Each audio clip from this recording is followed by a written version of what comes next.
Hello, Ultra Confusion fans. I'm Charlie. This is Jesse, and I figured since we did a MomoCon video yesterday with Devin, it would only be fair to have a video with Jesse. As you could probably see, we're not at MomoCon. Fortunately or unfortunately, depending on the situation. So today's topic is actually about video game endings. There has been a slew of people littering the internet with the fact that the Mass Effect 3 ending was terrible, that it didn't do anything for them, and I know that Jesse hasn't played Mass Effect 3 as of yet, but I just wanted to ask Jesse the simple question. Is it even physically possible for any game, let alone book or TV series or movie, to have an ending that satisfies everyone? No. There's just not. One of my favorite stories of all time, like series, is Harry Potter. I love the ending, and then they threw the epilogue on there because they're like, oh, people want to know what happens. I hated the epilogue. I was like, alright, he killed Voldemort. We're done. But they had to throw the epilogue in there because they thought people were not going to be happy with that. Lost. People really weren't happy with the Lost ending. And it left me wondering. I was like, holy crap. What does all that mean? And then I was like, wait. That's what the show did the entire 6 seasons, is it leaves you wondering what's going on. And I was like, after about a week, I was like, you know what? I actually love the ending to Lost because it made you think. It's like, wait, did all this stuff, were they dead? Was it a dream? Like, what happened here? And it really left you to think, and that's what I like in an ending. But the thing is, a lot of people, they want to have an ending where they don't have to figure anything out. It's told to them, and it's done. And I've not played Mass Effect 3 yet, but I'm guessing the ending has something to do with Shepard's got to make a decision on what's going to happen to Earth, and it ends up with him either living or dying, depending on what happens. I will not disclose that information. I know you will not disclose. And the thing is, I can definitely see how something like that can be very unsatisfying to people, because some people who get so attached to Shepard, they don't want him to die in the end with a decision. And I can see how that can be very upsetting. And I think one of the things that you see in a lot of video games these days is you have multiple endings to games to where eventually you'll satisfy everybody, because there's 8 different endings. Unless it's a game where it's so difficult to get the ending you want, you're just like, well, fuck it. I'm done. You talking about Heavy Rain? Yes, but even more than that, I mean, you do have a lot of games. Like with Mass Effect 3, obviously the game that I play and the game that you play are going to be completely different because I killed off different people at the end of the second one. Right, but I think at the end, I mean, it literally goes down to a certain amount of choices. I think no matter what you've done, I think that's the issue with a lot of people when playing Mass Effect 3, is the fact that you've done so much.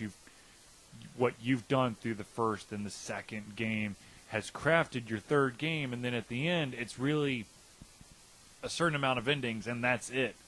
I think people are looking for more of a unique ending to it. And to be honest with you, the amount of endings that I think are possible, because I, of course, got one, and I'm sure that there's other people who've gotten something similar to mine. I think, to be honest with you, the way you've played the game, it really does boil down to that many endings. Sure, you want a unique experience because you've had that unique feeling to the game since, when your first save went into the second, and your second went into your third, and the people who died in the earlier ones weren't there for you, but there were for other people. So I understand that, but to be honest with you, I was satisfied with my ending. The way that I played Shepard, and the way I got to end it was not exactly what I wanted, but it made sense. I got closure from it. A lot of people are like, well, the way that the game ends, there's not a lot of closure for the rest of your crewmates. I felt that because of what I did, my crewmates were able to live. And that, to me, is closure enough. I hate to drop a dose of reality on people out there. Everybody's life is different. We all have different things, but we all go through the same experiences, whether it's love or hate or fear. And in the end, there's a 100% chance we all get the same ending. Right. We're going to die. And Right. the thing is, even in a video game where you can have a very unique video game per person, the ending of the game is still okay to be fairly similar to everybody else. Because even in life, no matter how different your life is from somebody else, the end game is going to be the same. You are going to die. Right, and to that point, I mean that's exactly it. Life is what you make of it. The ending is always going to be the same for everyone, and with Mass Effect, it's what you put into it. Yes, the ending could have been more interactive. It was really just kind of like, here is the closing notes, and then make your decisions. So it's kind of like, I guess you could say it was kind of like a court case. You can go like guilty, not guilty, or innocent, or other options. But yeah, I agree. I have to, and I agree as well with the fact that there is not anything out there that everyone is 100% behind. Oh my God, that was an amazing ending, or vice versa. There's not one 100% terrible ending. I know that there are a ton of people who do not like the Sopranos ending. I know that, as Jesse stated, the epilogue that was at the end of Harry Potter, which is actually the first thing that J.K. Rowling's actually wrote, which might have something to do with the fact that a lot of people didn't like it simply because it was so raw, whereas like the Harry Potter series evolved and got better. The writing got better, the style got better. You really got behind the characters, and then this epilogue kind of felt not as polished. And the reason behind that is because it was the first thing written. So I would love to see a game where the ending that we get is what everyone expects. But let's be honest, you don't even get that in sports games. There you go, Missouri. Duke. Sure, you can, try your hardest and get all your awesome players, and you could probably get your Cinderella story, but it's not going to make everyone happy. Seeing the Cleveland Browns go perfect through the entire season and then win the Super Bowl is not going to make everyone happy. It's not how everyone's going to see that ending. Sure, you could craft it to what you want, but the ending is the same. Someone's going to win the Super Bowl. It might be you. It might be another team. Unless you're the Chicago Cubs, you're never going to win a World Series. Ever again. You could thank the GOAT and then the dude in the stands, which I can't. I'm not a Cubs fan, so I couldn't tell you the dude's name. Steve Bartman. There you go. See, I don't know. And I'm not a Cubs fan. I just know that. There you go. So yeah, I think it's safe to say that there's never going to be a 100% happy ending or a terrible ending. I think the experience is what you make of it. It may fall short of your expectations, but it's an ending. I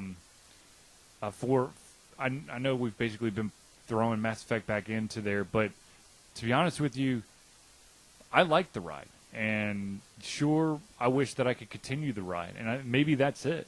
Maybe that's the reason why people have such a problem, is that the ride is over now. And, of course, they're going to have Mass Effect 4, 5, 6, 7, 8, 9, 10, 11, 12, whatever. It'd be very, very interesting to see where they take the series because of, at least for me, for my story, there was a very finite ending to it.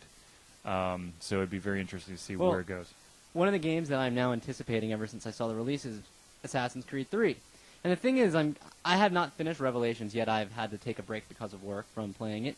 But I can obviously tell you that it's going to be a different assassin than obviously you finish with Revelations, because the American Revolution is obviously 300 years later than Constantinople, 350 years later than the time of Revelations.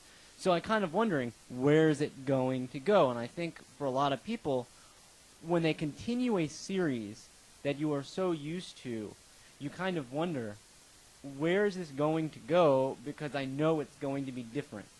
I wonder if the fact that because Assassin's Creed continues, that the reason why everyone keeps getting on the bandwagon is because it's the unknown. I wonder if the fact that once you have that ending, that stopping point, that's what causes so much, pain and displeasure. But when the series gets to continue with Assassin's Creed, because let's be honest, Assassin's Creed is going to have to end one day. And when it does, I bet you there's going to be a lot of people that are going to be pissed off with the ending. That's just how it's going to happen because there is an ending. And maybe that's the same. Maybe that's the end result with the Mass Effect thing is that there is an ending. There's a couple different endings, but there is an ending. And at the end of the day, people don't want to give up that escapism. That you've been personifying Shepard, maybe even outside a game. Maybe you're gaining confidence or gaining some of his mannerisms, and now it's done. But the beauty of creation is that no matter when the series ends, there's always going to be another series out there that you can hook your claws into and enjoy. And there's a very good chance that that new series is going to take a lot of what you found awesome in a previous series and try to take it to a new high, or completely trash it, depending on how it goes. Yep. Okay, well, I think we kind of, discussed there's no such thing as 100% true happy endings. Thank you, Jesse, for taking this small amount of time just to chit-chat.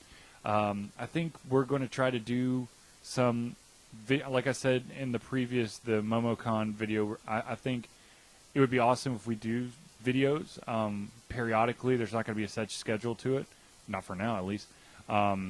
But thank you for just hopping in here real quick and chit-chatting, even though you didn't know the subject when you came in the door. Well, I'm very good at improvising? Improvising, Yes, thank you. okay. Except I can't come up with the word improvising. There, okay, whatever. It's okay. But thank you for tuning in, and hopefully we'll have more of this in the future as we continue to transition Alter Confusion back to a blog. So this is more like a video thought. It's a vlog. A vlog, yes. So for myself, Charlie, and Jesse, thank you for tuning in.